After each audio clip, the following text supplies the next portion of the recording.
vous allez découvrir deux documentaires en avant-première qui ont été réalisés par Gérard Mordia, par Christophe Clair et par Côté, et qui nous a quittés il y a peu de temps. Et on a une pensée très émue pour Bertrand, qu'on adorait et qui nous laisse un vide énorme.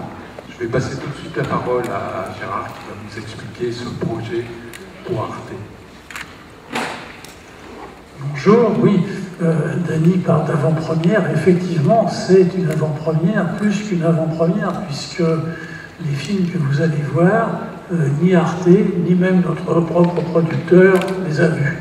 On a fini le mixage il y a très peu de temps, et vous allez être, et c'est pour ça qu'on est très curieux de vos réactions, très impatients et très inquiets aussi, de savoir ce qui reviendra de vous, puisque personne, à part Christophe et moi, et la mixeuse, avons vu ces films dans l'état final. Alors ce projet est un projet sur la propriété au sens large, avec 4 épisodes. Un premier épisode qui s'appelle Inviolable et sacré, qui est sur le concept même de propriété. Un deuxième épisode que vous allez voir, qui s'appelle Mon corps m'appartient, sur la question de la propriété du corps. Et ça nous a paru, vu ce qui se passe aux États-Unis, mais vu ce qui se passe un peu partout, l'objet d'une grande discussion sur cette propriété extrêmement singulière. Le troisième épisode s'appelle Breveté de vivant et sur la propriété intellectuelle, vous verrez ça plus tard. Et le quatrième épisode que vous verrez, qui s'appelle Posséder la terre, pose la question justement de la terre, de l'eau, de la mer, et puis de la grande discussion qui anime à la fois les économistes, les juristes, les sociologues, etc., et les historiens sur la notion des communs, des biens communs. Donc voilà, on aura largement de quoi en parler. Christophe Clair est en train d'arriver, il sera là pour en discuter avec vous. Voilà, nous avons réalisé ça, je sais pas, il y a peut-être 6-8 mois, 9 mois, on ne sait plus très bien quand on l'a fait, selon le même principe des précédentes séries que j'ai réalisées, où nous avons invité à s'exprimer des chercheuses et des chercheurs venant du monde entier, disons, le plus largement possible. Évidemment pas du monde entier, mais le plus largement possible, et notamment une chercheuse sud-américaine, un Togolais, des Américains, des Allemands, des Français, un Écossais, etc., etc. Voilà, là, je vous laisse face au film et on se retrouve pour en parler juste après. Bonne projection.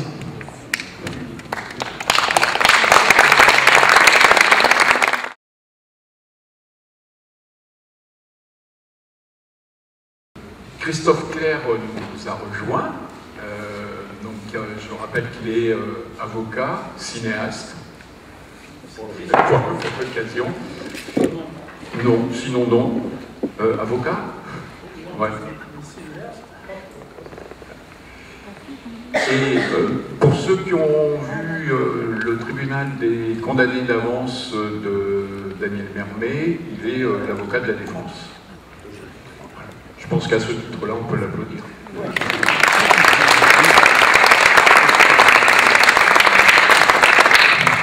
Alors, ce que je vous propose, c'est on va vous donner tout de suite la parole pour une vingtaine de minutes. Donc, oui, j'ai particulièrement apprécié cette analyse, en particulier de l'esclavage, de savoir s'il avait disparu ou s'il existait toujours. Donc, entre d'un côté les deux extrêmes, le contrat de travail et l'esclavage tel qu'on l'a aboli dans la plupart des pays dans l'histoire, il y a un domaine qui n'est pas du tout abordé et qui me paraît se rapprocher vraiment beaucoup de l'esclavage, parce qu'il est question de vendre des gens. C'est le domaine du sport, en particulier du football par exemple, où vraiment on parle du prix d'un joueur de football, on le vend d'un club à l'autre. Qu'est-ce que vous en pensez ?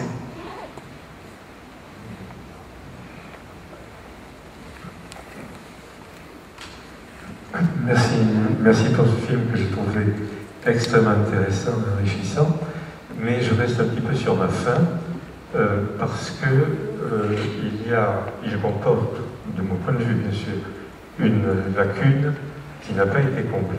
Cette lacune est la suivante. Il y a une différence fondamentale entre les lois du monde physique et les lois du monde humain. Les lois du monde physique s'imposent à tout le monde, on ne peut rien y faire. La loi de la gravité, la loi ondulaire de la lumière, enfin tout ce qu'on veut, on ne peut rien y faire. Par contre, les lois humaines sont, à mon avis, exclusivement des questions de rapport de force et de domination. C'est-à-dire que dans une société qui est esclavagiste, on va trouver des gens qui vont faire des constructions juridiques, intellectuelles, extrêmement intelligentes pour justifier cela. Dans une société qui est moderne comme la nôtre, au contraire, on va trouver d'autres juristes qui vont être aussi intelligents que les précédents et qui vont justifier qu'il ne faut pas l'esclavage. Donc, à mon sens, ce que le film ne met pas en lumière, c'est qu'il y a, au départ, un ensemble de postulats qui sont admis par la société et à partir sur lesquels on peut construire toutes les combinaisons, toutes les constructions intellectuelles qu'on voudra. Et ce qui manque dans ce film, à mon avis, c'est la mise en lumière de cette convention de base qui est, il y a des gens qui s'estiment supérieurs aux autres et qui le justifient plus ou moins rationnellement. C'est ça. Et par exemple, les suprématistes blancs actuellement sont capables de justifier plus ou moins bien la suprématie de l'homme blanc. Les machistes sont capables de justifier plus ou moins bien la suprématie de l'homme sur la femme. C'est ce postulat de domination de base qui, à mon avis, manque dans ce film. Oui. Alors pour répondre sur le sport, alors vous avez parfaitement raison, et d'ailleurs on avait commencé à le traiter, mais simplement on n'avait pas la place. Il y a deux éléments intéressants. Dans le football, c'est vrai qu'on dit qu'on achète des joueurs, il y a un marché du joueur, donc ça ressemble évidemment à la propriété. Techniquement, évidemment, ce n'est pas de la propriété, ce sont des contrats à durée déterminée. Ils signent un contrat pour 3, 4, 5 ans et on paye le prix de la résiliation anticipée du contrat. Ce qui fait qu'un joueur en fin de contrat, d'ailleurs, est acheté, mais il n'est pas acheté parce qu'il est acheté pour 0 euros. Mais cela dit, ça ressemble effectivement. Alors il y a un mécanisme beaucoup plus pervers qui a existé pendant longtemps, qui existait chez les Anglais, qui a fini par être interdit, et qui là ressemblait beaucoup plus encore à de la propriété, c'est ce qu'ils appelaient la third party ownership, la propriété tierce des joueurs. Et alors là, c'était beaucoup plus vicieux. C'est vous preniez des investisseurs, un pool d'investisseurs, hein, c'était du private equity, donc vous avez des gens riches, des institutions, etc., qui mettaient de l'argent en commun, et elles investissaient dans le joueur qui avait 18 ans, 19 ans, 20 ans, il donnait 5 millions, 10 millions, 20 millions. Et alors évidemment, c'est très bien pour le jeune joueur, mais la contrepartie, c'est qu'il devait donner tous ses revenus futurs à l'investisseur. Et là, on voit qu'on est dans un mécanisme qui est beaucoup plus pervers, parce que de tout d'un coup, tous ces revenus futurs de footballeurs, ce sont tous ces revenus futurs, en fait, hein, parce que la plupart du temps, ils ne savent pas faire grand-chose d'autre. Pas toujours, mais enfin souvent. Et donc là, on avait un vrai mécanisme qui ressemblait beaucoup plus, alors peut-être pas de l'esclavage, mais du servage. Enfin, on avait quelque chose où on tenait la personne, en fait, jusqu'à la fin de sa carrière. Et ça finit par... Alors les Anglais en raffolaient, hein, ça se développait, donc on se vendait 5% de Neymar, 10% de grands joueurs. Et puis à la fin, ils ont dit qu'il fallait quand même l'interdire. Donc maintenant, on n'a plus ça, mais si on ne régule pas, naturellement, on y arrive.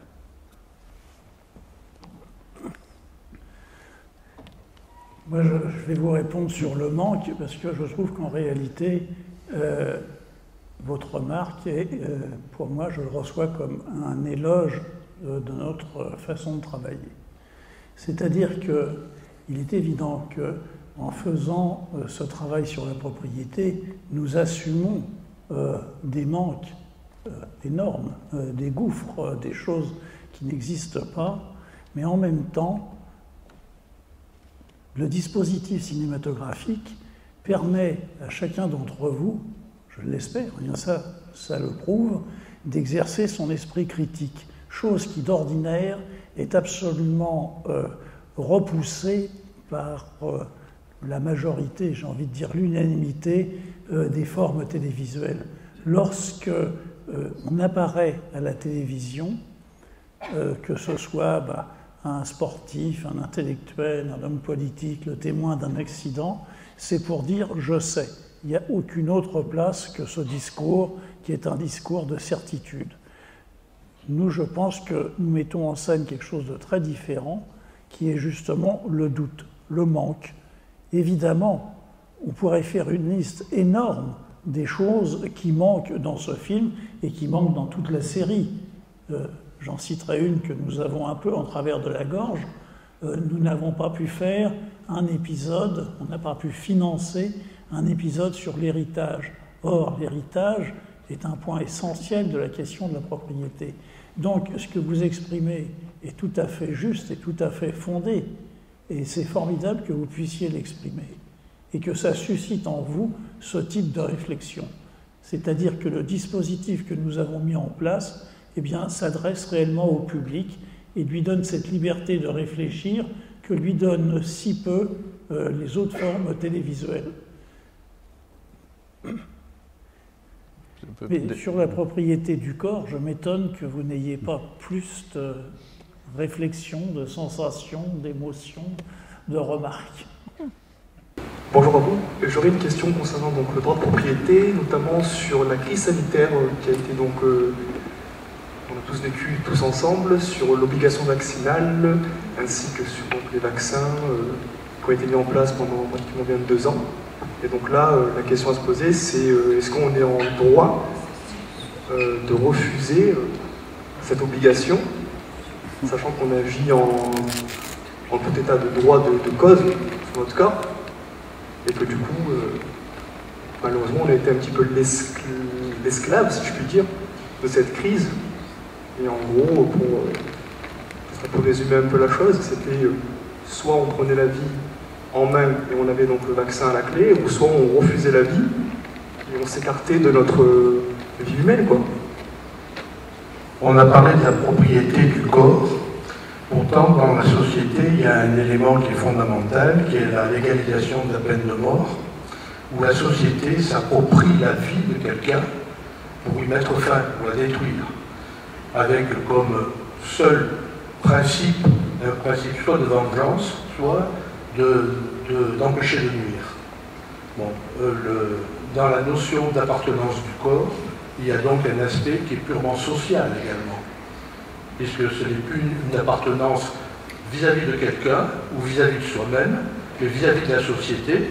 On pourrait même y associer la notion religieuse du baptême, qui, d'une certaine forme et d'une certaine manière, est l'aliénation, si je peux employer le mot, à obliger quelqu'un, parce qu'il a été baptisé contre son gré, à faire partie d'une société ou d'un système. C'est aussi une forme, je ne dis pas d'esclavage, parce que c'est pas le but, mais d'association forcée à un système ou à une vie ou à une culture. C'est ce qu'exprime, je crois, très clairement le chercheur togolais Kako, qui explique que le corps appartient à la communauté, puisqu'on peut le scarifier, puisqu'on peut l'exciser, puisqu'on peut le circoncire. C'est la propriété de la communauté qui donne une réalité à chaque individu. C'est exactement ce que vous venez de définir. Vas-y, réponds sur. Peut-être pour répondre sur l'obligation vaccinale. Alors, c'est vrai que si vous considérez que vous êtes propriétaire de votre corps et que votre notion de la propriété, c'est une maîtrise souveraine, je suis un propriétaire absolu de mon corps, comme définit l'article 544 du Code civil qui parle de propriété comme droit absolu. Alors là, évidemment, il y a une violation de votre droit absolu. Et si vous considérez que c'est un droit naturel, et effectivement, la loi ne devrait pas pouvoir vous imposer une vaccination. Maintenant, le débat est quand même très ouvert, parce que est-ce qu'on est propriétaire de son corps, c'est tout l'objet de ce qu'on vient de voir, c'est quand même pas simple. Est-ce qu'on est son corps, ou est-ce qu'on est dans un rapport de propriété au sens juridique, un rapport d'appropriation au sens psychologique? Est-ce que c'est un rapport finalement qui n'a rien à voir ni avec la propriété ni avec l'appropriation, mais qui est un rapport d'être, je suis mon corps? Et à ce moment-là, le débat se poserait différemment. Puis le deuxième aspect, évidemment, c'est si vous dites je suis propriétaire, le débat ne s'arrête pas là, parce que je place le débat évidemment sur le terrain de la propriété. On peut le placer sous plein d'angles, mais évidemment on est là pour en parler sous l'angle de la propriété. On peut dire je suis propriétaire de mon corps, mais la propriété n'est pas une maîtrise souveraine absolue. L'article 544 du Code civil ne vous dit pas, vous dit que c'est un droit absolu, c'est le droit le plus absolu. Alors vous voyez, c'est un double superlatif, donc c'est même une faute de français. Alors on dit, alors c'est incroyable, mais c'est sous réserve des lois et règlements. Alors voilà, c'est le plus absolu, sauf qu'il est relatif. Donc c'est le plus absolu sur soi-même, sauf que quand même il y a la société. Et vous voyez, et là ça illustre très bien ce qu'est le droit, à mon sens. Alors moi je suis avocat, donc je m'intéresse à la substance du droit. Le droit est un système de normes contradictoires. Vous trouverez dans le droit, par définition, et dans tous les systèmes juridiques, tout est son contraire. Et c'est fait pour, et c'est exprès, parce que ça permet au juge de trancher le moment venu entre quelle valeur doit être privilégiée en fonction d'un cas ou d'un autre. Alors si on est sur la peine de mort, on peut dire, ah là, non, on est propriétaire de son corps, donc là, il ne faut pas y toucher, parce que c'est trop grave. Et puis dans un autre cas, on peut dire, oui, mais là, il y a une pandémie, alors peut-être qu'il faut une obligation vaccinale, et peut-être que c'est l'autre aspect qu'on doit faire primer. Vous voyez, et on est toujours dans ce débat-là. Je ne prétends pas le trancher, ni dire ce qu'il faut faire ou pas faire. Mais vous voyez comment on peut le penser, c'est vraiment compliqué. Après, c'est qu'est-ce qu'on veut faire. Au fond, c'est une délibération collective qui permet d'en décider. Alors ça peut être éclairé par des experts, mais à la fin, la décision, elle revient forcément quand même à la collectivité. Et d'ailleurs, l'article 27 de la Déclaration des droits de l'homme et du citoyen contient exactement la même ambiguïté. À la fois, le droit est inviolable et sacré, et en même temps, il est sous le contrôle de la loi. Donc, ça fonctionne. En réalité, tout ça fonctionne presque comme une boîte noire. Tous les éléments y sont, et puis, il faut essayer de les lire de manière politique selon les circonstances du moment. Ce que vient d'expliquer Christophe est très juste. C'est exactement ça. Et là, les choix sont toujours politiques. Est-ce que vous pensez qu'un jour, relativement proche, il sera définitivement interdit de breveter tout ce qui est de vivant? Alors, attendez, ah non, il me faudrait comme ça un café, parce que je vois dans le marc du café. Non, alors je pense absolument le contraire. Je pense que la tendance, c'est à breveter de plus en plus. Donc je pense qu'au contraire, ça s'ouvre. Alors j'en sais rien, je pense, je peux me tromper. Mes prédictions, notamment politiques, indiquent toujours l'opposé de ce qui va se passer. Donc on peut peut-être prendre ça comme ça, mais non, la tendance, c'est quand même, on dépose de plus en plus de brevets sur de plus en plus de choses. La tendance, c'est quand même de dire que pour améliorer le cheptel humain, il faut quand même améliorer son patrimoine génétique, donc il faut faire des brevets sur tout un tas de choses qui permettent d'y arriver. Quand on a un prix Nobel de, je ne sais plus si c'est physique, chimie ou médecine, qui est une Française, qui a le ciseau à découper les gènes, qui permet les manipulations génétiques, qui permettent de faire des brevets, on dit que c'est merveilleux. Et donc, c'est très compliqué de dire en même temps, non, il faut que le vivant ne soit pas breveté, parce que si, il va l'être. La seule chose, la seule limite, je crois, et c'est dit dans la série, c'est sur ce qu'ont dit les Américains, et je pense que ce que pourrait dire toute nation occidentale et plus généralement, il ne faut pas que ça revienne à l'esclavage. C'est pas parce que j'ai trouvé un brevet qui va améliorer l'être humain et qui permettra de courir le 100 mètres en 4 secondes, et cette lignée-là, je ne peux pas me l'approprier à chaque fois qu'il y a un enfant demander une redevance. Ça, je pense qu'il y aura un blocage là-dessus. Mais à part ça, cette limite qui est extrêmement ténue, je pense qu'au contraire, on va beaucoup breveter. Et d'ailleurs, vous verrez l'épisode 3 de la série qui aborde cette question, et justement sur le fait de breveter l'individu, l'être humain.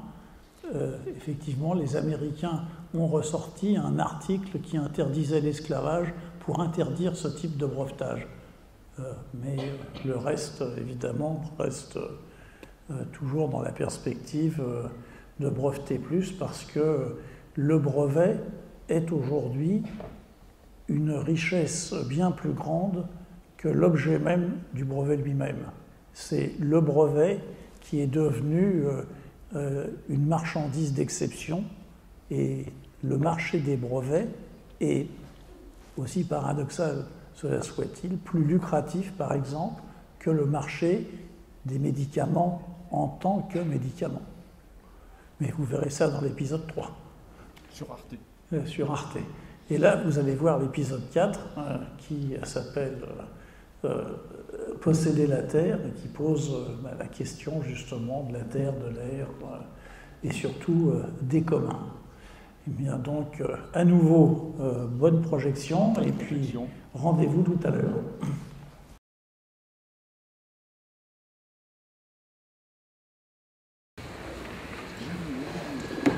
Bonjour. En 1996, je me suis retrouvé par accident maire d'une petite commune rurale du nord du pays d'Aix. Ça s'est terminé en 2014 où j'y ai mis fin, mais pendant ce stage intensif de 18 ans, ce sacerdoce, je dirais, j'ai été confronté au problème de la propriété privée, et tout particulièrement celle de la terre. Les objets, les choses faites par l'homme, c'est un pan, mais la propriété de la terre et de ce qu'elle contient, je me suis retrouvé face à un tabou quasiment, là, qui une prégnance culturelle terrible, et en particulier dans le milieu agricole paysan. Et c'est une source de conflit permanente qui me ramène à ce qui se disait à un moment donné dans ce film où plein de propos ont résonné dans ma tête suite à cette expérience. En particulier, j'ai bien apprécié Eva von Redeker, tout particulièrement, tout au long du film. Et je me trouve dans cette notion d'échelle où je dis il y a le global, le local et le bocal. Et les problèmes du bocal auxquels j'étais confronté, je vous assure, c'est difficile. Toute la complexité est apparue à travers les différentes interventions. Et je pensais, en tout cas, dans le bocal, il y a dans chaque commune rurale ou urbaine maintenant, parce que les communes rurales deviennent de plus en plus urbaines du fait de l'étalement urbain, il y a la place des aires. Moi, j'habite le quartier des aires dans ma commune, et la place des aires, c'était les aires de battage où dans l'histoire de l'agriculture française et mondiale sûrement, les paysans, après d'avoir récolté leur blé, allaient battre sur la place des aires. La place des aires qui est un commun, une propriété commune à valeur d'usage, mais qui est divisée en toutes les parcelles des différents agriculteurs de la commune, quoi. Et quand la commune, alors la mairie veut faire une emprise sur ces aires qui sont aujourd'hui abandonnées, qui n'ont plus d'usage, je vous assure que pour arriver à se réapproprier publiquement ces espaces-là qui ne servent plus et qui peuvent être urbanisés, ou qui la plupart du temps d'ailleurs servent de parking, parce qu'il y a besoin de parking dans le village, etc.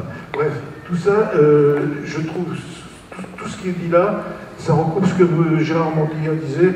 Effectivement, c'est un champ de réflexion, d'investigation, de questionnement, et merci beaucoup pour tout ce que vous avez fait.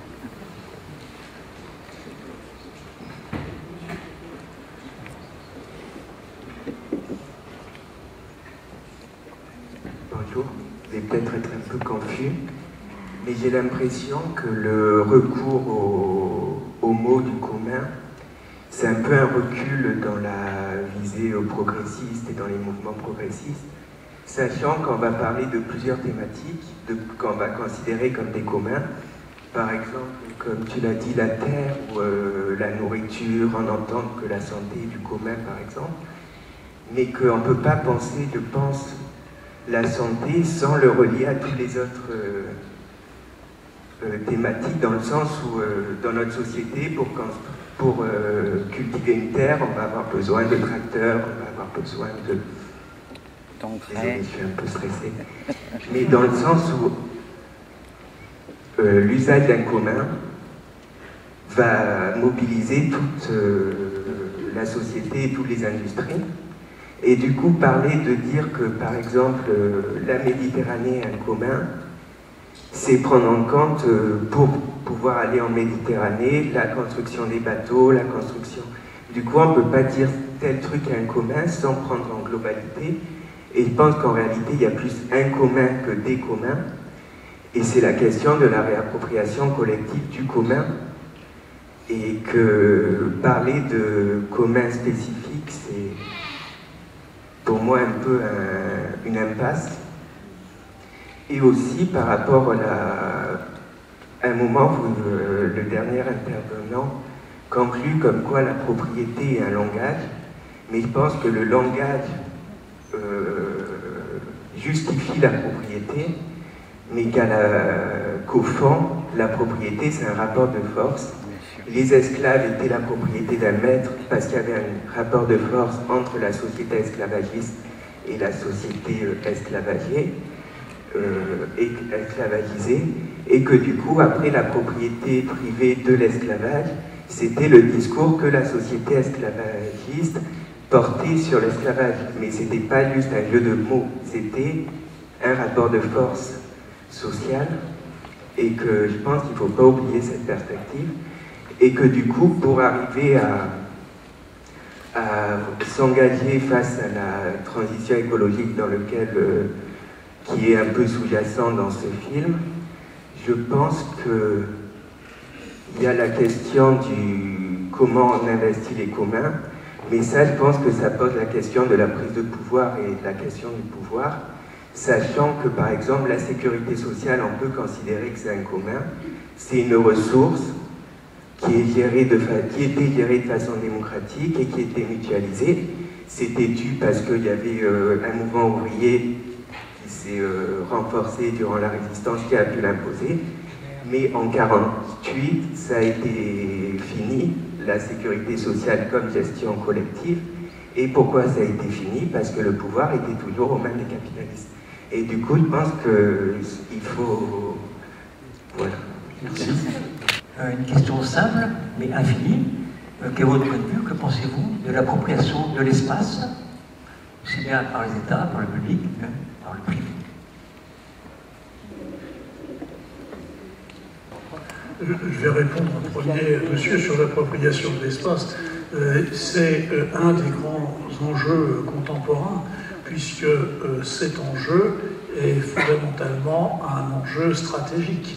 C'est-à-dire aussi bien pour la maîtrise de l'espace, donc pour la maîtrise de l'information à travers ce que veut faire par exemple Elon Musk en faisant un cercle complet autour de la Terre de satellites qui permettront de relayer les programmes de télévision qu'il contrôle, et puis bien évidemment un enjeu stratégique, puisque il est possible, et sans doute que ça existe déjà, d'avoir des objets qui tournent autour de la Terre armés d'armes nucléaires. Donc le combat se mène actuellement très essentiellement, à mon avis, entre les USA et la Chine, les Russes étant occupés par ailleurs, étant aussi partie prenante de ce genre de débat, mais étant pour l'instant occupés en Ukraine et donc moins actifs. Mais j'ai rencontré récemment un astrophysicien qui m'a dit que sur le plan des prouesses techniques, les Chinois étaient très en avance sur les Américains. Donc l'enjeu, il est là, vous le comprenez, enfin, c'est facile, c'est évidemment un des grands enjeux, et l'espace, qui devrait être par excellence le commun des communs, est en réalité un champ de bataille. Moi, je vais prendre deux aspects de l'intervention de monsieur.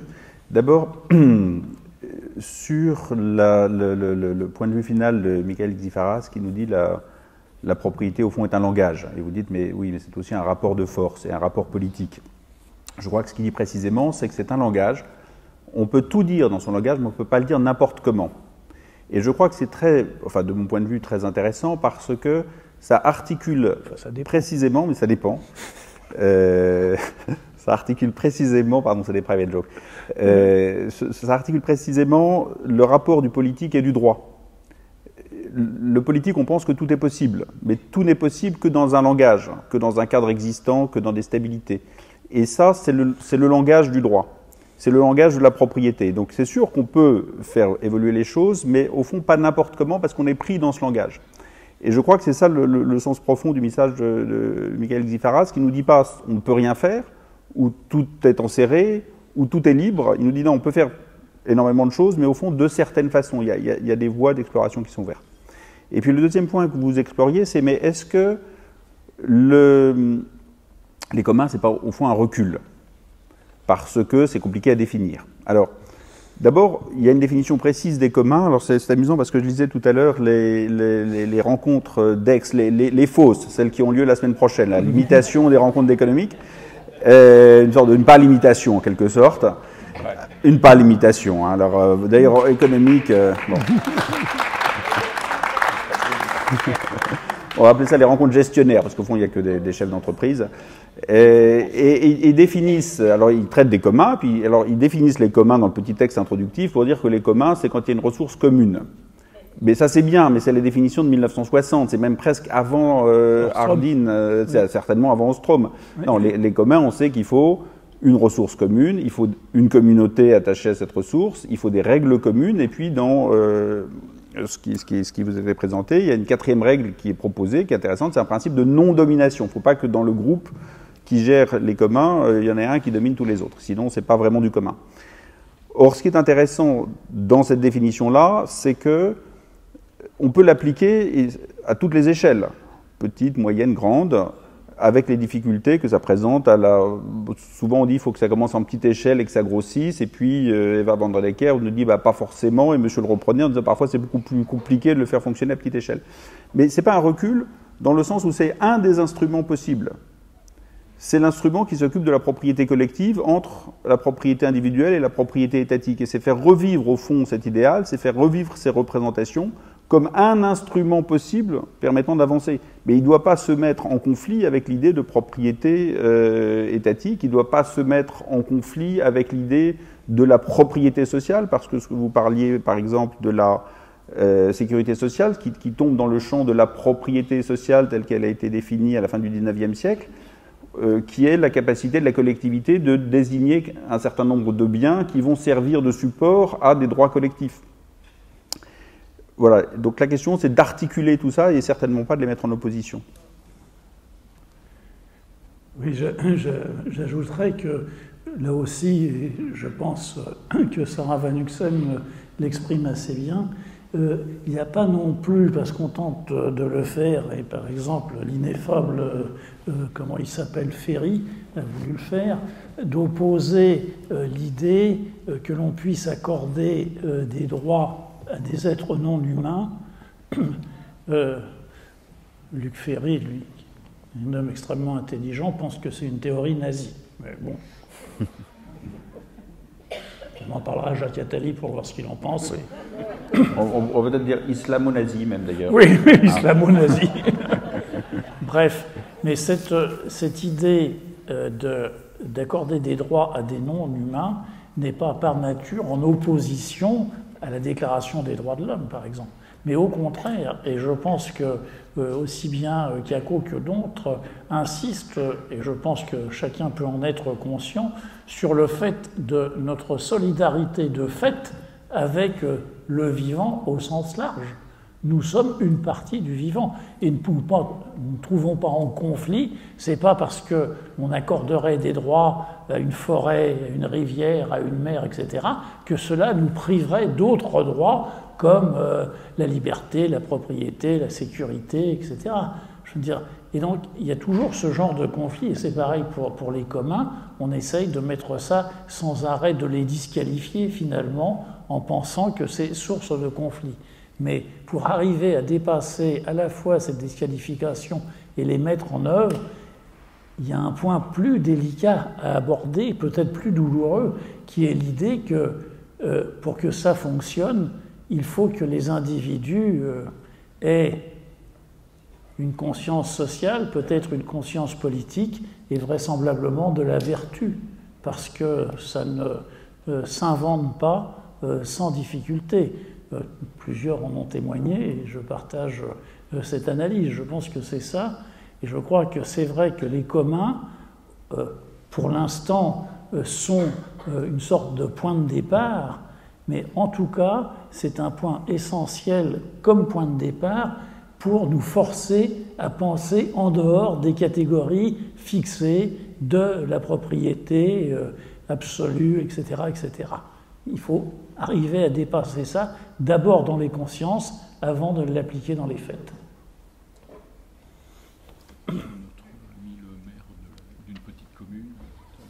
Oh, non, mais Monsieur le maire a fait très bien l'analyse de la difficulté qui est effectivement, justement, je disais, il faut une conscience des citoyens de la nécessité de l'enjeu et de l'urgence qu'il y a à redonner du commun à des choses qui sont plus ou moins abandonnées ou données au privé. Parce que la grande critique qui a été faite des communs dans un texte de Harding, qui était la tragédie des communs, c'était de dire que lorsqu'il y a un bien commun, eh bien, ce bien va à la dérive parce que personne ne s'en occupe, tout le monde s'en fout et pense que ça n'a aucune importance. C'est un point de vue purement idéologique parce que c'est absolument tout le contraire. Mais c'est vrai qu'on voit bien à travers, et votre témoignage en était là aussi un exemple, qu'il y a une difficulté qui est dans la difficulté de la relation à l'autre. Il faut aussi que celui qui est en face de nous soit convaincu de cette nécessité. Et cela, ça touche à la grande discussion et éternelle discussion. Les néolibéraux veulent nous faire croire que le moteur de l'histoire, c'est la concurrence. Tous les anthropologues vous diront que le moteur de l'histoire, c'est la coopération. Et donc, on est là dans cette discussion-là. Le film est super, surtout la dame là, qui parlait du passage du petit au grand qui était possible. Il a fallu quand même une grande catastrophe, cette impossibilité de marcher plus d'une heure là, pendant le confinement. Au tout début, vous savez, on a été limité à 1 heure de marche. Il m'est venu une idée comme ça dans la rue, je me suis dit comment je vais faire pour survivre. Alors j'ai dit autour de moi, vivons petit, soyons grands. Et puis tout le monde m'a répondu, ah, joli, bien trouvé, à méditer. Ensuite, il m'est venu d'ajouter, c'est le principe du collectif. Et en fait, je me demande maintenant s'il ne faudrait pas une grande catastrophe pour arriver justement à cette intelligence collective, pour arriver à dépasser. Qu'est-ce que vous en pensez ?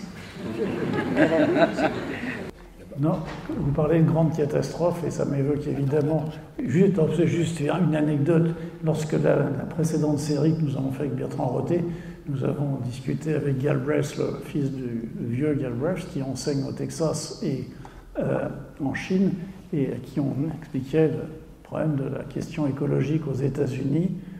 Sa réponse off records a été: vous savez, aux États-Unis, tant qu'il n'y aura pas 66 millions de morts d'un coup, ça ne les intéresse pas. Oui, merci pour ce film merveilleux. Et j'ai beaucoup aimé cette histoire de passage du micro au macro aussi, où finalement, comment on va de l'un à l'autre. Et moi, je crois que le micro, il est à notre portée pour beaucoup plus que le macro. Et je donnerai 2 exemples.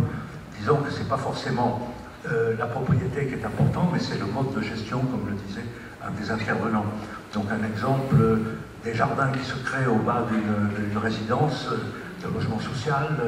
On ne sait pas à qui est le terrain, mais il y a 10 jardins qui démarrent, et là, ça se gère collectivement. Alors, je voudrais surtout parler d'un autre point, qui est le bien commun, qu'est un plan d'urbanisme. Un plan d'urbanisme est fait. On rêve de voir un plan d'urbanisme fait avec les habitants et avec ceux que ça concerne à terme, alors qu'en général, l'élu donne ça à un bureau d'études et ça reste l'affaire des élus. Donc je pense qu'il faudrait un peu de recul de la part des élus pour qu'on puisse travailler beaucoup plus en communauté et pourquoi pas en faisant une maison commune, comme le font un certain nombre de villes en France. Il y a quelques villes qui ont fait ça et qui font une participation très importante pour ce fameux développement urbain qui est quelque chose de fondamental pour les 50 ans à venir. Dans le film, il parlait de zones à défendre. Il se trouve qu'il y en a eu une tout proche d'ici, à Pertuis, qui a été rebaptisée la zone à patates en honneur à la patate de Pertuis. Je ne sais pas si c'est breveté ou si c'est génétiquement précisé, mais bon. Et effectivement, on peut se poser la question à qui appartiennent les terres. À qui appartiennent les maisons? Est-ce que c'est à ceux qui y habitent? Est-ce que c'est à ceux qui cultivent à côté? Est-ce que c'est à ceux qui construisent des cabanes dans les arbres. D'ailleurs, est-ce que les arbres ils sont d'accord qu'on leur enfonce des vis on peut se poser la question. Et effectivement, si on va jusqu'à retourner les vergers pour labourer et tout faire disparaître, est-ce que c'est un préjudice écologique? On peut se poser toutes ces questions, parce que ce sont des terres fertiles, il y a l'eau juste à côté, en ces moments de modification climatique où l'été est arrivé très tôt. Eh bien, voilà, c'est aussi des questions qu'on peut se poser au niveau local, mais j'attends pas forcément de réponse. Je crains de sortir de cette salle dans un état d'angoisse épouvantable quand je vois l'état des réflexions des gens très excellents, et que ce soit sur scène ou dans votre excellent documentaire, parce que je vois l'état de la réflexion justement de l'utilisation des communs à l'échelle globale. Je pense que c'est très important à l'échelle planétaire. Et quand je vois l'urgence, je vois se rapprocher le moment où la Terre sera inhabitable, et ça pourrait arriver brutalement selon les effondristes et les collapsologues. Voilà, je suis très inquiet. Et quand j'entends M. Bourdillon dire que l'Américain dit qu'il faudrait 66 millions de morts, d'un coup, il n'est pas loin de la vérité. Et la catastrophe qui arrive, qui se rapproche, et il y en aura de toutes sortes, va créer sûrement des merveilleux comportements altruistes sur le moment, et puis après ça passera, et on passera à une autre catastrophe, on dira un moment altruiste, mais ça ne va pas constituer une solution pour tout le monde. Ouais, juste une remarque pour prolonger ce que vous dites. Il est évident que le capitalisme en tant que système économique préférera toujours conduire l'espèce humaine à la mort que se renier le principe de propriété privée sur lequel repose l'ensemble de l'édifice marchand. On est dans cela. Donc, bien entendu, les combats se mènent là aussi à des échelles différentes, mais à l'échelle qui est la nôtre, il est indispensable de le mener, au moins pour avoir pour soi-même l'idée qu'on aura fait quelque chose. Alors moi j'aimerais revenir sur la question de la propriété de la terre, c'est-à-dire on peut finalement l'occuper, la travailler de multiples façons, et ça pose la question de à qui appartient la terre, et ça rejoint un petit peu la question de Monsieur le maire qui était évoqué au début, de dire c'est extrêmement difficile de faire bouger les choses quand on a des exploitants agricoles qui sont propriétaires de leurs terres, voilà, ils sont attachés. Bon. Alors c'est vrai que la propriété de la terre, c'est un peu la matrice de toute la propriété depuis l'irruption de l'agriculture. Donc ça fait 10 000 ans qu'on est là-dedans. On sait aujourd'hui que, quand on prend un peu de recul, vu de l'espace, pour reprendre l'expression qui était donnée, on est propriétaire de quoi? On est propriétaire d'un morceau de la croûte terrestre. Voilà. Alors, la réalité, c'est que voilà, on est attaché à ce petit morceau de croûte, ce tout petit morceau de croûte. Voilà. Donc vous avez des gens, on peut leur donner un nom, si vous voulez. Vous pouvez les appeler des croûteux. Voilà. C'est les propriétaires de la croûte terrestre, vous dire c'est un croûteux. Bon. Ou s'il ne veut pas bouger, vous pouvez dire c'est un crouton. Voilà. Alors, un encrouté, il veut pas bouger, il est propriétaire de sa terre, c'est important, voilà, c'est un crouton. Alors, qu'est-ce qu'on fait? Qu'est-ce qu'on lui répond au crouton? Parce que c'est pas illégitime, hein, quand on est soi-même propriétaire d'un morceau de terrain dont on a hérité, qu'on a acheté, etc. On est tous un peu des croutons, des croûteux, des encroutés, bon, c'est vrai. Alors, la meilleure réponse théorique, parce qu'il n'y a pas évidemment de réponse pratique, mais la meilleure réponse théorique, elle se trouve chez Locke. On en parle beaucoup dans la série, c'est vrai qu'on l'étudie peu en France, on préfère Rousseau, mais Locke, c'est la grande référence quand même dans le monde anglo-saxon, mais plus largement.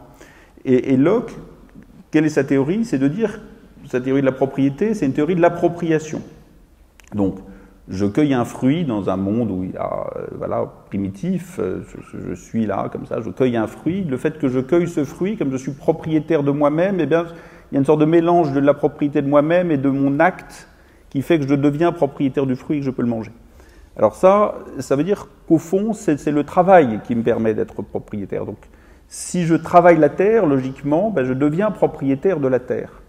Hein, et donc, la propriété de la terre devrait revenir, selon Locke, à la personne qui travaille la terre. Et ça, c'est la logique de Locke. Et c'est une logique assez forte, parce qu'on ne sait pas sur quoi fonder vraiment la propriété si ce n'est pas sur le travail. Il y a la théorie de l'occupation, j'arrive, la terre était vierge, je la prends. Très bien, mais celui qui arrive après, il dit, écoute, t'es arrivé le premier, mais ce n'est pas une raison.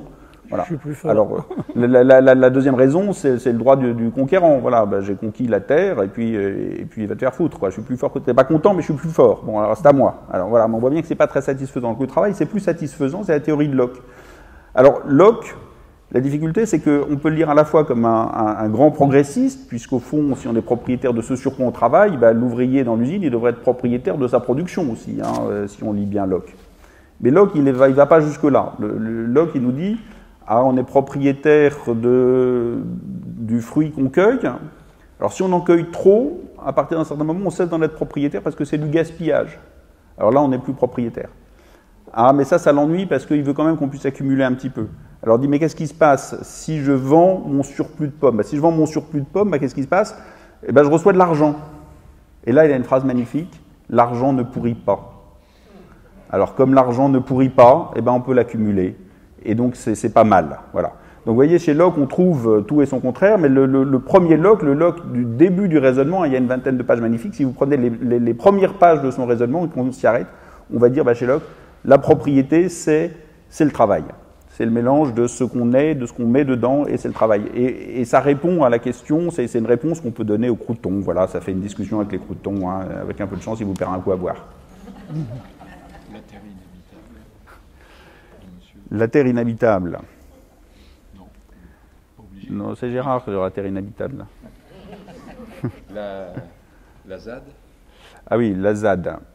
Alors la ZAD repose la question qu'on a évoquée tout à l'heure au fond du passage à l'échelle.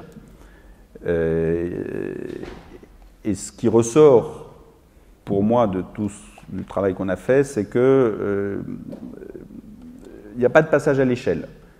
Il y a différents barreaux de l'échelle, mais au fond on peut faire beaucoup de ZAD, ça ne fera pas la révolution mondiale. Mais ça ne veut pas dire qu'il ne faut pas le faire parce que ça construit quelque chose. Mais il faut faire en même temps le travail au niveau international, en même temps le travail au niveau national, en même temps... Mais ce n'est pas l'accumulation, les petits ruisseaux font les grandes rivières, c'est pas vrai, quoi. Ça n'a jamais marché, les petits ruisseaux n'ont jamais fait les grandes rivières, à part dans les discours bucoliques, des révolutionnaires bucoliques. En réalité, ça aide, c'est important, ça nourrit le débat, ça prépare. Mais il faut au même moment et en parallèle faire les combats nationaux ou internationaux. Et donc pour moi les ZAD s'inscrivent là-dedans, ça forme à la politique, ça crée du commun, ça crée de la mobilisation, ça crée du discours médiatique. Et tout ça nourrit le terroir sur lequel vont prospérer d'autres combats à des niveaux plus élevés. Mais je ne crois pas à l'idée un peu fédérale, fédérative ou anarchiste au sens fédéral, on va s'organiser en petites entités et qu'au bout du compte, ça va changer le monde. Moi, personnellement, je n'y crois pas, mais c'est tout à fait subjectif. Non, et puis surtout, on se rend compte que, effectivement, au bout d'un certain temps, on se heurte violemment au mur, à la muraille, peut-être même à l'Himalaya du capitalisme, parce que toutes les forces qui défendent le capitalisme sont évidemment hostiles, et plus qu'hostiles, ennemis à toute idée de commun, à toute idée de mise en commun et à toute idée de bien commun. Donc c'est vrai, d'accord avec ce que vient de dire Christophe, c'est absolument nécessaire à la réflexion, à la mobilisation, etc. Mais ça ne peut pas être, c'est un faux espoir de croire que soudain, par la multiplication des communs, apparaîtrait une société qui pourrait être, pour le coup, gérée en commun. Je pense que ça, c'est effectivement une illusion. Et que les obstacles, parce qu'il y a les obstacles intrinsèques, je dirais, au capitalisme, donc à la propriété privée, mais il y a les obstacles aussi à l'autre côté de la propriété, qui est tout ce qui est de l'ordre du domaine étatique. où il y a autant de réticences que du côté purement privé. Donc c'est vrai, quand on pense au commun comme une sorte de figure intermédiaire entre les deux formes de propriété, eh bien c'est comme la bataille de Poitiers, père regardez-vous à gauche, père regardez-vous à droite. Il en vient des deux côtés. Mais je crois, encore une fois, et j'insiste là-dessus, je pense que les communs est une façon très puissante de réfléchir au monde tel qu'il est aujourd'hui et tel que nous pourrions le faire évoluer de façon, disons, plus sociale. Et la définition des communs n'a pas été dite. Non, il faut... Ah bah, si tu... La définition des communs, c'est ce que je l'avais rappelé tout à l'heure, mais je le redis. Il y a 3 éléments dans la définition canonique et un 4e qu'on propose. Pour qu'il y ait commun, il faut qu'il y ait une ressource commune, donc typiquement on va prendre un lac au fond, avec des poissons dedans. Ou immatériel aussi. Ou immatériel, alors là je prends l'exemple le plus simple qui est matériel, mais donc le lac. Autour vous avez la communauté des pêcheurs, mais jusque-là vous n'avez toujours pas un commun. Pour qu'il y ait un commun, il faut qu'il y ait des règles. Il faut que cette collectivité des pêcheurs puisse s'organiser, définir des règles. Parce que si vous n'avez pas cette 3e composante, effectivement, vous tombez dans la tragédie des communs. S'il n'y a pas de règles collectives, alors chacun va essayer de pêcher un maximum, et puis après moi, le déluge. Donc la définition du commun, selon Elinor Ostrom, c'est ces 3 éléments. Et ce que rajoute Bosc dans la série, c'est qu'il faut aussi qu'il y ait un principe de non-domination. Et là, c'est de son expérience et de ses analyses, il ne suffit pas qu'il y ait un collectif, il faut que dans ce collectif, au fond, qu'il soit démocratique, et qu'il n'y ait pas d'effet de domination. Et surtout, là on a parlé beaucoup des communs liés à la terre, à l'eau, etc. Mais c'est évoqué dans la série, il y a aussi des communs qui sont de nature immatérielle. Copyleft, toutes ces choses-là, il y a une possibilité, là aussi, d'avoir en commun, et même certains, comme Benjamin Correa, défendent l'idée de communs sociaux. On pourrait imaginer une façon aussi de régler les problèmes de société de cette manière-là. C'est une manière forcément exigeante. Bien. C'est une petite question toute simple, c'est si au niveau local, on estime que ça ne suffit pas, où se mènent les combats au niveau national et international.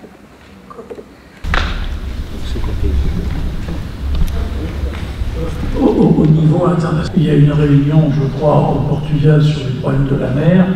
Et il y a, je ne sais combien, plus de 100 pays de représentés. Tous sont conscients que dans 20 ans, toutes les mers seront des égouts à ciel ouvert et qu'il n'y aura plus aucune vie marine, ni aucun poisson, ni aucun mammifère marin. Et le résultat de cette grande réunion sera « c'est terrible, mais on ne peut rien faire ». Donc ça ne pourrait bouger que par une incroyable et une puissante mobilisation internationale, mais chaque pays défendant son pré carré, même si ce pré est un morceau d'océan, pour l'instant rien ne se fait. Et la réunion qui a lieu en ce moment conclura de façon dramatique que la situation des mers et des océans est dramatique, et que, eh bien, on prendra la résolution de se revoir dans 5 ans pour constater que c'est encore plus dramatique.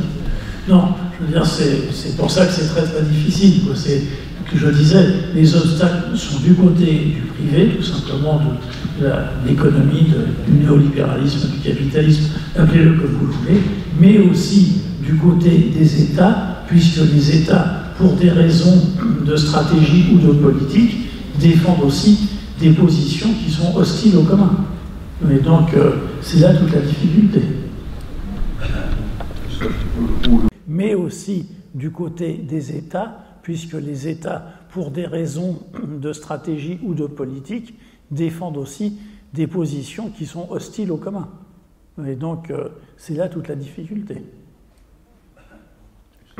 Oui, juste un mot, moi je suis entièrement d'accord. Il y a beaucoup d'obstacles, parce que c'est vrai que ce sont les États qui parlent entre eux, c'est le lobbying des grandes entreprises, donc beaucoup de moyens intellectuels, beaucoup de moyens financiers, beaucoup d'intelligence, beaucoup de mobilisation. Et au niveau international, c'est très compliqué pour la société civile de se mobiliser au même niveau. Moi, j'ai le souvenir de la première internationale, j'ai le souvenir de mes lectures, évidemment, socialistes, et ils se sont réunis dans tous les pays, et puis finalement, ils n'arrivaient pas à se parler parce qu'aucun parlait de la même langue. Et donc, il y a déjà l'obstacle de la langue. Et c'est vrai aujourd'hui, moi je travaille par exemple avec la Confédération européenne des syndicats, et je travaille avec des syndicats qui se coordonnent au niveau international. C'est très compliqué parce qu'un certain nombre d'entre eux maîtrisent pas forcément l'anglais ou une langue commune aussi bien que les cadres qui dirigent les sociétés dans lesquelles ils veulent intervenir. Et puis après, il y a les coûts. Si on veut le faire, si on veut faire intervenir des interprètes, ben c'est compliqué, c'est coûteux.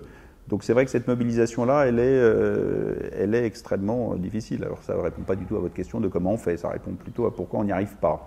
Mais c'est pas très satisfaisant, j'en ai conscience. D'abord, merci infiniment de cette réflexion qui permet de jardiner ensemble de la vie. Cette réflexion est comme un jardin. Et ça, personne ne peut le prendre, penser qu'il est à lui, se l'approprier. Donc on cultive de la vie ensemble et merci infiniment pour cette fenêtre de vie-là. Après, bien sûr, je pense qu'on ne peut rien résoudre là, ni uniquement en élection, ni uniquement en... On résout notre humanité par notre propre existence. Et je voulais vous suggérer l'idée de repartir du rien, de la richesse du rien. On vit dans une abondance immense et on consomme beaucoup plus que ce dont on a besoin. Donc on dépense des choses, on boit du café, c'est une addiction qui nous a été proposée par des capitalistes, enfin, c'est des gens qui ont fabriqué leur richesse. Voilà. On fume du tabac, on boit on mange des gâteaux, des trucs qu'on n'a pas besoin. On cultive, on nourrit les riches par du gaspillage que nous produisons. Et est-ce que, en effet, partager, inventer un collectif? Il y a des gens aujourd'hui suffisamment éclairés qui ont quelques outils financiers qui mettent à disposition une terre, des terres, des bâtiments pour pouvoir vivre ensemble, cultiver le rien ensemble. Enfin, on peut résoudre par la politique, peut-être, on peut faire un vrai travail, on peut faire un vrai travail par des gens comme nous, comme moi, je suis très fière, et aussi par la vie. Et on est comme des cellules d'un même corps, et ayons confiance dans qui nous sommes, ce que nous sommes capables de faire à notre niveau. J'ai trop aimé ce garçon qui est parti parce que il est pas parti, parce que voilà, on est dans une période transitoire d'une richesse insondable, parce qu'on voit les effets de ce qui nous a fait être, dont on est nourri, fier, heureux, riche, etc. Et on en voit les limites, et on avance grâce à vous, grâce à des moments comme ça, vers une vie plus intelligente. Mais il me semble qu'il y a beaucoup de réponses dans le lâcher. Le rien me semble une richesse à creuser. Merci, vraiment. Je vais vous dédier une phrase de Marshall Salims, qui est le grand anthropologue, qui dit une chose qui me touche beaucoup à propos des chasseurs-cueilleurs préhistoriques. Il dit, comme ils n'avaient rien, on dit qu'ils étaient pauvres. Et il ajoute, peut-être étaient-ils libres. Et peut-être sur cette apologie de la frugalité que j'entends, que je ne serais pas très crédible à défendre dans mon comportement personnel, mais dont j'entends la force. Ça me fait penser d'ailleurs, si vous aimez l'astrophysique, au fait que vous savez que l'énergie primaire qui fait que l'univers est en expansion, les astrophysiques nous disent que c'est l'énergie du vide. Donc c'est l'énergie du rien. Voilà, ça c'est une image pour vous. Mais pour revenir à la propriété, pour moi, ça me renvoie aussi à cette idée que quand on dit la propriété, ça ne veut rien dire. En fait, la propriété, ce qui est important, c'est l'adjectif qui suit. Et on peut dire qu'il y a la propriété d'existence, il y a la propriété de résistance, puis il y a la propriété d'abondance. Et alors vous dénoncez la propriété d'abondance. En fait, la propriété d'abondance, c'est un peu la propriété qu'on peut accumuler sans fin. Voilà, c'est la propriété de Locke quand il dit l'argent ne pourrit pas, c'est la propriété capitaliste qui fait qu'on accumule le capital, le régime d'accumulation du capital. Mais vous avez d'autres propriétés, vous avez la propriété de résistance. La propriété de résistance, c'est la propriété conçue comme un outil de résistance aux personnes qui veulent vous dominer. Donc ça peut être la propriété de la petite maison, de celui qui dit comme ça, l'État, dans un État totalitaire, il ne prendra pas ma maison. Ou de l'ouvrier qui dit bah, moi j'ai mon pavillon avec mon jardin ouvrier et ben, ça me donne une capacité de résistance contre la pression sur la réduction de mes salaires.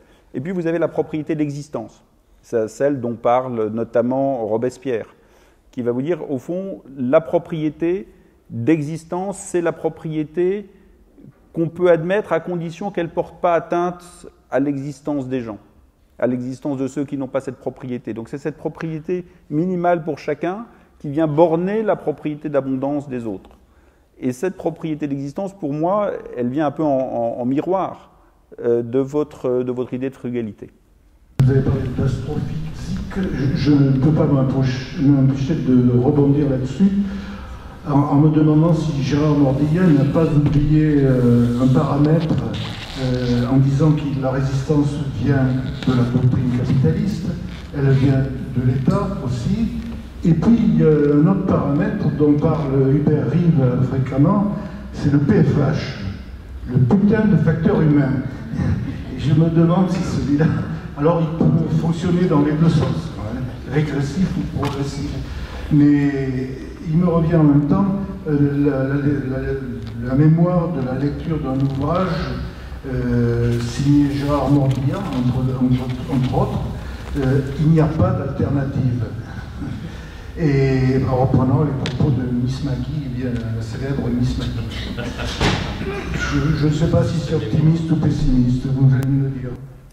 Non, mais je n'ai pas oublié le facteur humain. J'ai beaucoup insisté, je crois, sur la vertu nécessaire à l'individu. Et que cette idée de vertu qui nous vient de la Révolution française, à mon avis, elle doit être à l'œuvre dans la mise en œuvre de commun, de la même manière que cette vertu était celle qui anime les entreprises autogérées.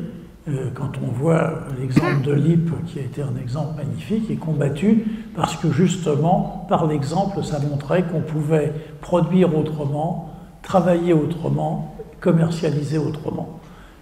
Mais ça reposait aussi sur des femmes et des hommes qui avaient une conscience extrêmement aiguë de ce qu'ils faisaient et de l'enjeu de leurs actions. Non, je n'ai pas du tout sous-estimé le facteur humain. On va reprendre les trois dernières interventions, parce qu'on s'approche gentiment de la fin. C'est à vous, madame. Merci. Parfois, on se prend à rêver d'une innovation qui nous sauverait de cette catastrophe annoncée. Et là, récemment, dans Le Monde, je viens de lire un article comme quoi on peut transformer désormais un texte en image. Alors bon, c'est basé sur l'intelligence artificielle pour le moment, mettons que ce soit 100 000 données qui permettent à ce texte de devenir une image. Mais ils disent à un moment donné que prochainement, ce seront des milliards de données qui seront injectées pour obtenir à partir d'un texte donc, une image de plus en plus fidèle, ou je ne sais pas, plus en plus créative peut-être, parce que justement dans l'article, il disait que ça viendrait peut-être à concurrencer les artistes. Donc, enfin, entre guillemets, pas de... Mais voilà, donc peut-être qu'une innovation pourrait... Écoutez, souhaitons que ça arrive assez vite, parce que Christophe et moi, nous sommes en train d'écrire un essai sur la propriété. S'il suffisait d'appuyer sur le bouton pour que d'un seul coup ça y soit, je pense qu'on serait d'accord. Non, enfin, je pense que ces choses-là, techniquement, sont sans doute des prouesses techniques. Quel usage? Impossible de le deviner, même de le supposer. Vous savez, déjà, quand on voit les traducteurs automatiques, les parties de rigolade que ça offre, les images produites seront sans doute intéressantes. C'est pas pour ça que ça vaudra un Rembrandt. Certes, mais avec les mots, on ne s'en sort pas non plus. Donc je me dis, transformer le mot en image, le texte en image, peut-être que l'image ne nous parlera plus. Non, mais enfin, moi, j'ai beaucoup regardé la question. C'est vrai que c'est bluffant, hein, ça marche très très bien. Vous dites à l'ordinateur, je veux un chien pompier, et il vous présente 1000 chiens habillés en pompier, des chiens qui éteignent un feu, tout seul, à plusieurs, et les images sont très bien. Je veux une théière qui ressemble à un avocat, le fruit. Ben, vous avez plein de compositions dont certaines ne dépareraient pas. Bon. Donc ça marche. Alors après, ce qui manque, c'est qu'il n'y a pas de point de vue, évidemment. Hein, et puis c'est dépendant de la base de données. La base de données, c'est pas 100 000 données. Hein. Il y a déjà, je crois, plusieurs milliards d'images qui ont nourri cette base, et c'est évidemment un tout début. Et ça produit aussi des textes. Hein. Et moi, j'ai lu des textes. On dit, raconte-moi l'histoire de Rintintin qui veut devenir champion de billard. Et l'ordinateur vous pond un texte qui est à peu près d'un niveau d'un des élève de 3e ou de terminale selon ses capacités, mais c'est à peu près ça le niveau. Donc il n'y a pas de faute, c'est logique, et ça vous raconte l'histoire du... Alors Rintintin est un petit chien, comme il est trop petit, il n'arrive pas à sauter sur la table de billard, donc il ne peut pas jouer au billard, alors il est très malheureux. Mais un jour, ses maîtres décident de déménager la table de billard. Alors Rintintin prend de l'élan, il court, il saute sur la table de billard. Et là, il prend une canne, il se met à jouer au billard. Et en fait, il joue très très bien. Et il se met à participer à des compétitions et il devient champion du monde de billard. Et tout ça, malgré le fait que c'est la conclusion que Rintintin soit un teckel. Voilà. Et bien ça, c'est entièrement écrit par une intelligence artificielle. Et il n'y a pas une phrase qui existe par ailleurs. C'est entièrement composé par l'intelligence artificielle. Donc aujourd'hui, oui, ça crée des textes. Ça peut vous faire un texte aussi qui est très intéressant que j'avais lu sur comparer Italo Calvino, je sais plus quoi, et la Ligue de championnat de football. Bon, alors et ça vous pond une analyse qui au fond ne déparerait pas dans certaines revues intellectuelles de qualité. Après, il n'y a pas de point de vue, il n'y a pas d'idée, on ne sait pas à qui elle s'adresse, et puis ça peut dire n'importe quoi. Ça peut dire des choses intelligentes, puis ça peut dire n'importe quoi, et on ne sait pas sur quoi on va tomber. Mais c'est vrai que c'est un outil formidable. Ça ne remplace pas pour l'instant l'humanité, mais c'est un outil incroyable. Mais il y a un autre... J'avais lu à propos de ça que ça fonctionne aussi pour des articles de journaux. Oui. Et avec cette chose terrible, ils avaient fait un test chez les Américains, et à l'aveugle, et ceux qui étaient jugés les meilleurs articles étaient ceux qui avaient été écrits par la machine. Oui. Ah ben ça c'est sûr que les journalistes, par exemple, de l'Équipe, devraient s'inquiéter, parce que je pense qu'on peut écrire tous les articles de l'Équipe avec l'intelligence artificielle. Hein. Ça, c'est sûr. On prend une dernière intervention. Oui, bonjour, c'est juste pour porter attention. C'est qu'attention à l'intelligence artificielle, parce que dans un article récent, j'ai vu que l'intelligence artificielle de Google, au bout de même pas 2 semaines, est devenue raciste et antisémite. Donc attention à ce qu'on y met dedans. Parce qu'en fait, une intelligence artificielle, on l'alimente qu'avec les choses qu'on a mis dedans. Donc suivant le contenu qu'on y met, on l'oriente. Alors effectivement, et d'ailleurs il y a des textes, c'est très intéressant, parce qu'ils ont purgé leur base et ils ont fait une base non purgée. Et moi, j'ai lu un article très intéressant qui disait pourquoi il y a beaucoup de Noirs en prison aux États-Unis. Alors, il y avait le premier article non purgé, grosso modo, c'est des Noirs, quoi. Voilà. Hein, la réponse, c'était ils sont en prison, ils ont toujours été, et puis c'est comme ça. Bon. Et puis un autre qui vous disait les droits civiques des Noirs n'étant pas respectés depuis la fin de l'esclavage, qui déjà, etc. Et donc, vous aviez un article très politiquement correct. Et du coup, le problème existe, on sait le résoudre, et puis après c'est un problème politique. Qu'est-ce qu'on acceptera comme intelligence artificielle? Qu'est-ce qu'on acceptera comme produit commercial? Qu'est-ce qu'on fera de ça? C'est ça la vraie question. Mais vous avez raison, le problème existe, mais il peut être résolu. Voilà. Il est connu. Bon, Denis me demande de conclure, je ne sais pas comment conclure. Il y a une question. Encore une question. Une intervention en fait. Peut-être 1 milliard déjà de données, mais enfin c'est plusieurs milliards qui sont engagés. Et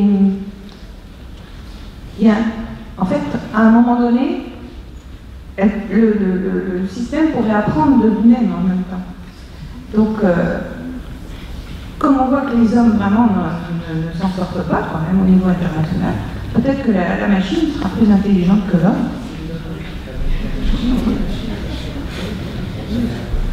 Oui. La réponse est oui.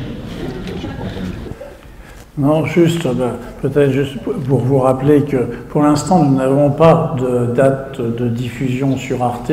Ça sera vraisemblablement à la fin de l'année 2022 et de façon concomitante avec la publication de l'essai que Christophe et moi écrivons sur cette question. Mais j'insiste aussi sur le fait que tout ça nous apparaît finalement comme des tremplins pour votre propre réflexion et pour que nous puissions continuer à développer de façon collective cette réflexion. Moi, je suis convaincu au plus profond et depuis le début que la question de la propriété est un outil et peut-être même une arme extrêmement puissante pour comprendre le fonctionnement et les fondements de la société dans laquelle nous vivons. Et donc, que la propriété est l'objet sur lequel non seulement nous devons réfléchir, mais en plus sur lequel nous ne devons le nourrir d'autre chose que de la pensée néolibérale qui aujourd'hui la nourrit majoritairement. Écoutez, merci beaucoup pour vos interventions, c'était absolument passionnant. Ah, d'accord. Il a juste repris les commentaires, je voulais juste dire un mot. En fait, la question qui se posait pour moi, c'est mais la propriété, c'est le fondement de la civilisation ou c'est ce truc horrible qui nous pourrit la vie? Et la réponse à la fin, c'est que la propriété, ça veut rien dire. C'est ce que j'ai dit tout à l'heure, c'est la propriété. Si quelqu'un vous dit je suis pour, la propriété c'est essentiel, je suis contre, la propriété ça pourrit tout. Mais de quelle propriété tu parles? Est-ce que c'est la propriété d'existence, la propriété de résistance, la propriété d'abondance? Est-ce que c'est la propriété démocratique ou la propriété oligarchique? Est-ce que c'est la propriété statutaire qu'on avait au Moyen-Âge? Est-ce que c'est la propriété marchande de la révolution capitaliste? Est-ce que c'est la propriété écologique qui se met en place? Voilà, donc ce qui compte dans la propriété, c'est l'adjectif derrière, et c'est là où commence la discussion. Si on l'arrête au mot propriété, en fait, on tourne en rond. Tu pourrais citer Proudhon, puisque Proudhon, dans ses écrits de jeunesse, écrit la propriété, c'est le vol, et dans ses écrits, à la fin de sa vie, il écrit la propriété, c'est la liberté. Entre le vol et la liberté, toute la question de la série est là.